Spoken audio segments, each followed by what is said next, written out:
Hey, it's Drybear. And Ready or Not has finally launched on consoles. A game that's been around for a couple of years now. It is pretty much the only game of its kind. If you like the old SWAT games or you just like more tactical, slower paced shooters, then Ready or Not has kind of been the go-to choice for a long time and finally has launched on consoles. Not only has it launched on consoles, but also includes PC to console crossplay, whether you wanted to play with a friend or not. And they also have a really cool system where if the host owns a DLC, they can launch the map and anyone in the lobby can join in on it even if they don't own the DLC, which is pretty cool as well. So today I wanted to talk about the patch notes that came out for the big console release, as well as the hotfix that went out this morning, going over some fixes that the game desperately needed and kind of point you a little bit towards what's going on in the game. So the first thing to think about for the new update for Ready or Not is just how many bug fixes went in. I'm just gonna kind of highlight a few of these and just scroll through them because there's quite a lot of them. So they did a lot of things where like suspects fleeing, like actual individual civilians standing in a weird spot, or like get stuck behind something, or they're like hiding in plain sight thinking they're hiding but they're not actually hiding. They fix suspects sometimes prioritizing caches over picking up closer guns. They fixed the tablet, some pop-up issues for the UI and main menu, cycling through customizations, especially with gamepad support, whatever platform you're on in general, whether you're on console or not. Some text fixes, some audio fixes. They reduced some clipping, some VFX for water and mist, and in some cases the rain as well. They fixed traps sometimes not being lined up, the mask radio effect for SWAT, the VO that you get. So in general, if you've been playing Ready or Not before and you jump on the new update, you'll probably notice a lot more cleaner vibe to it. There was one major problem that was on the hotfix this morning that they did clean up as well, but in general it was a ton of improvements and fixes. Improved the destructible consistency across all levels if you're blowing stuff up or shooting through stuff, including doors. Level of details have improved. They decreased the size of the game as well, like the footprint that comes with it, missing audio files, combat music cutting in and out, different soundtracks not playing at the right time. They fixed windows being preventing grenades from passing through even after breaking the glass, more water VFX cleanups, more fixes on various maps. They dropped weapon physics, causing them to fall through the floor.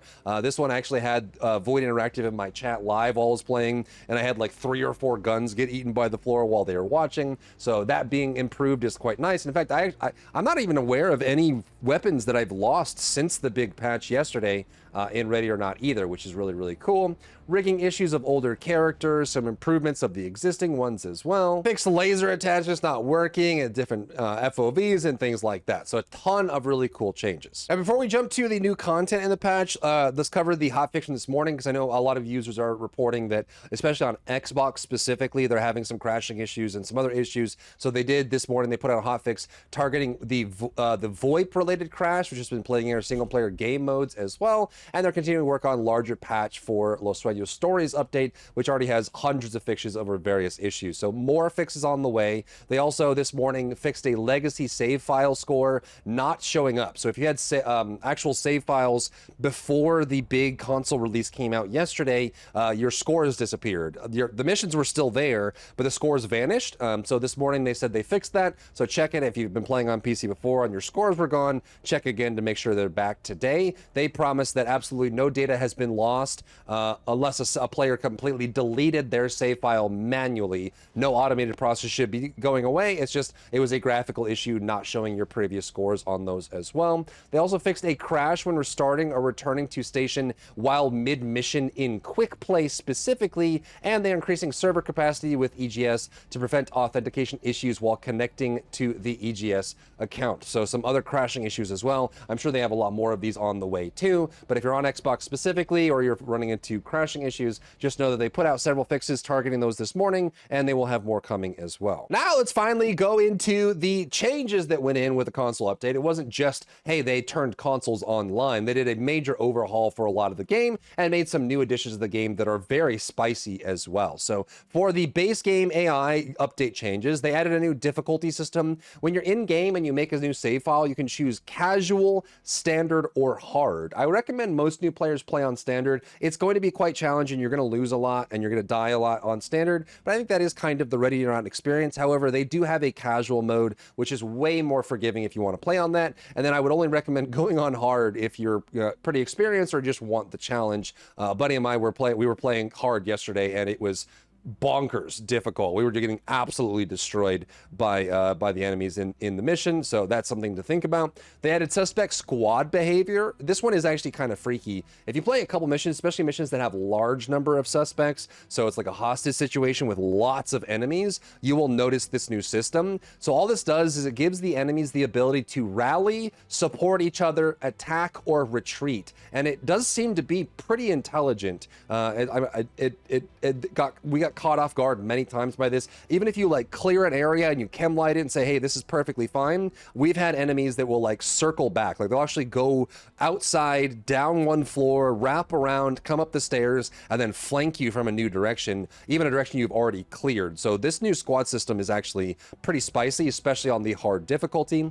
On standard and hard difficulty, some experienced suspects switch between semi-auto and full auto depending on distance, making them more deadly. This combined with their new attack pattern is really scary. So what they'll do is sometimes the suspects will just switch to full auto and then bum rush you. We've had it where like enemies will just kind of crouch up behind a door and then just decide it's go time, and they'll just round the corner firing, like pre-firing as they're running the corner on full auto, aimed right at your head on the hardest difficulty, which is freaky. It's really, really insane.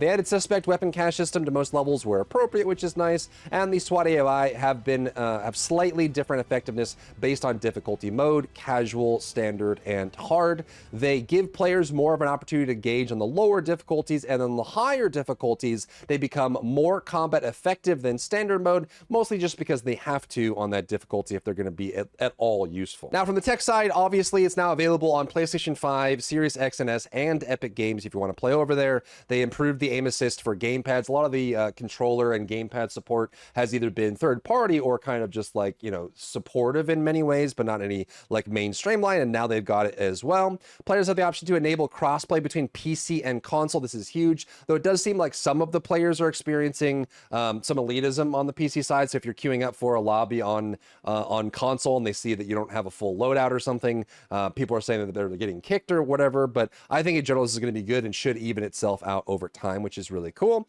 They added the ability to set the weapon field of view independently from the world scene field of view. This is a very nice change. It means like basically how you see your weapon, how elongated it is. There's always, when you have 1P, you have a 1P asset in first person, and then the field of view of that asset can be controlled dynamically separately from your overall, like your player camera versus your weapon. So if you feel like the weapon's like too stretched out or too much in your face or blocking too much, you can play with it a different slider, which is a really nice quality of life change. Moving on to general performance, they improved GPU and CPU performance across all levels. I haven't really had any major performance issues with Radar in general, but going to console requires more, so they're kind of made some improvement there. They've improved the sound manager performance. They further optimized the customization assets, you know, the customizations you put on your character, and then game file sizes have been compressed and optimized, reducing a disk install size. This is very important, and hopefully this means they might be going towards other platforms. Now, given the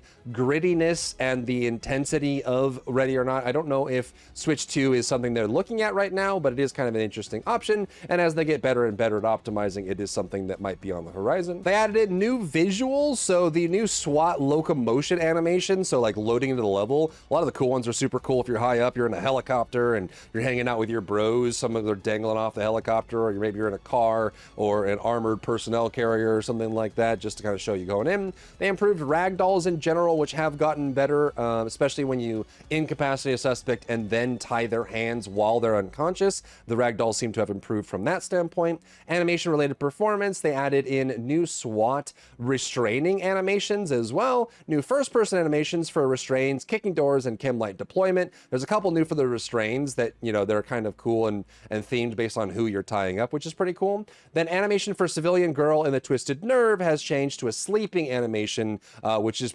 probably for the better, and I'm guessing maybe their local partners were kind of a little bit, yeah, play the twisted nerve, find the sleeping civilian, and then you'll see why they decided to change this to a sleeping animation. Character art, base game update changes. They added clothing to a character in Lethal Obsession, Narcos, and some extra into Hide and Seek. Just more variety for the civilians and suspects you run into, which is pretty cool. Dismemberment no longer occurs on already deceased characters. And this is actually probably the big drama element you may have heard about for Ready or Not, if you're curious for any backstory. So they removed dismemberment on corpses. So if the enemy or the person is already deceased, they allowed you to dismember their body afterwards, and this was an issue that they had with one of their local publishers, and so they decided to remove it. The dismemberment is still the same, so if you hear rumors that the dismemberment has been removed, it's only been removed on corpses and still is viable on living enemies that you run into, so something to keep in mind, especially based on what you hear online. And additional character model optimization refinements included in that list as well. Then they included base game update changes, optimized many visual effects through a new particle system to make it look cleaner, added immersive raindrop VFX that affects first-person view in outdoor areas, so you'll see raindrops on your visor if you have one, which is pretty cool.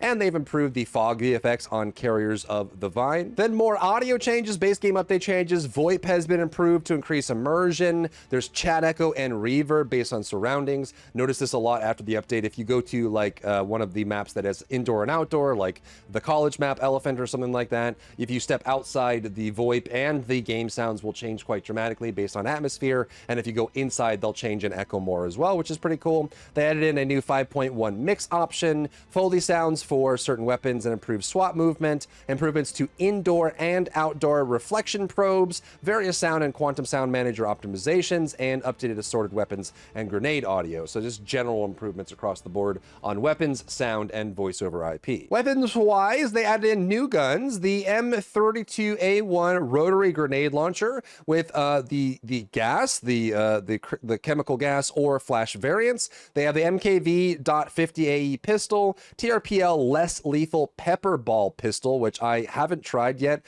but could be super fun to annoy suspects with. I'm always a fan of non-lethal. 590M magazine fed pump action shotgun, all added in this update as well. Then a bunch of UI changes. The main menu got overhauled, some new settings menus got overhauled, and some of them were necessary just because they were outdated, and others were necessary because they were going to console, right? And they did say that they want to maintain one version of the game. They don't want to have multiple, so any change they make to the UI, they want to kind of have that be spread across the game itself. Players can now access their personal stats dashboard where skill completion and weapon mastery are stored into your personal mission metrics. This is super cool, not only just for finding the stats and looking at them, but also cool because if you play the new commander mode and the additions to it, if you play like really fun, you dive into the commander mode of being a SWAT officer and taking care of your officers and trying to complete every mission to its perfect level, and also just kind of managing everything that comes along with that, having those career stats, including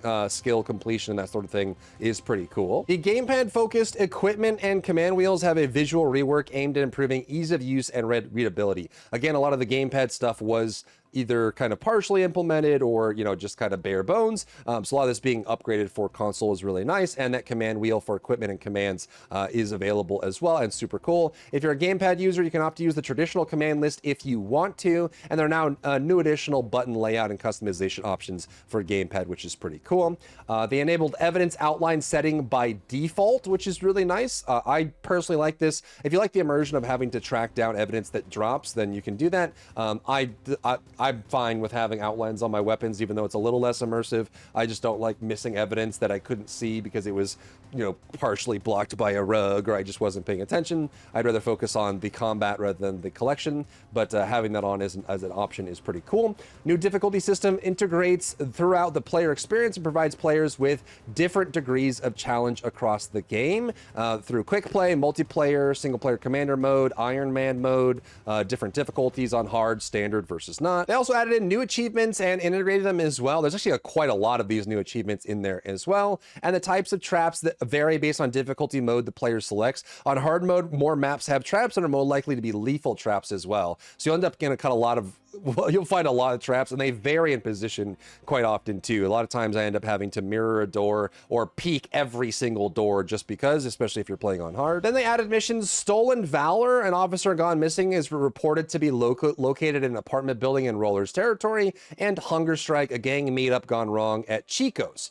So 2 new missions, Stolen Valor and Hunger Strike. And there's a bunch of known issues as well. Crashes, they're still working on tons of those. So if you're having crashing issues, don't worry, they're on the case trying to get that working. Some devices may stay muted, VoIP may loop. There's SFX that not occlude correctly, so they travel through walls or are really loud. Bullet casings, yada yada. So you kind of look through this list of known issues, see if your issue is on here. If it's not, make sure it's reported to them so they can actually keep track of it and get it fixed. But that is the update for Ready or Not. I'm so glad that the console players get to play. I'm actually seeing people in the comments already saying, hey, they're trying the game for the first time, playing on their couch, and they're having a great time. Or they're people that they tried it when it came out and they haven't played it since, and they want to see what's updated, and so they're checking it out again. So great opportunity here. Again, if you're a Ready or Not player and you have some advice, toss those in the comments for people that might be new, getting a new influx of players for console, checking the game out for the first time as well. So let me know what you think about this update and the console update as well, what platform you're playing on, and what you think about Ready or Not in the comments down below. If you found value in today's video, leave a like down below, leave a comment for the algorithm to help this video get seen by more people,